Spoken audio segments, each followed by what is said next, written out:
Pag-transfer sa deoxygenated blood from the heart to the lungs, that is called pulmonary. Pag-transfer or deliver sa blood na oxygenated from the heart to the body is called systemic. So now let's talk about heart rate, stroke volume, and your cardiac output. So when we say heart rate, it is the beat of your heart per minute. So yung ihak sa pamantay, that is heart rate. So when at rest, it's normally 60 to 100 beats per minute. And when you do exercise or physical activities, it increases.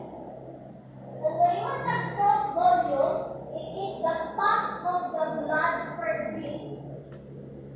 Diba, imong heart beat, imong heart rate ay ang beat sa imong heart per minute. So ngayon na stroke volume, it is the blood being pumped sa that beat. Dahil ang amount sa blood na pump up sa imong heart, nagdapitik sa imong heart. One ang stroke volume. So if you are idle, anong wala kayo laging tinukihong ng physical, or hindi mo train, you have a lower blood pump.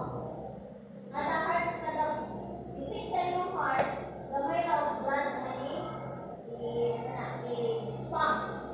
But if you are trained, like batak mo, exercise, examan, physical activity, you increase ang inyong blood pump. Kung ngayon mo na cardiac output, it is the blood pump per minute. Kasi mag-ibong ko, kaning per beat. So, kada titik sa inyong kasi ang mapampan na nagal is consist of stroke volume or ang amount na. Pero kung ngayon na blood pump per minute, that is what's called cardiac output. So, that's the output of your cardiovascular system in 1 minute. That includes the beating plus the pumping of the blood. Naglipok? Wala. Kung ngayon ang heart rate, ang titik sa inyong kasi per minute.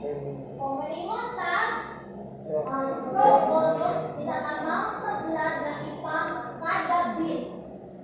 So kada lagdag sa inyong heart, one aside ang amount na sa blood na ipump that is called stroke volume. Kung ngayon ang cardiac output is ang amount sa blood pump sa minute. So, kani per beat. O, hawak mo ang beat, kani? Hawak mo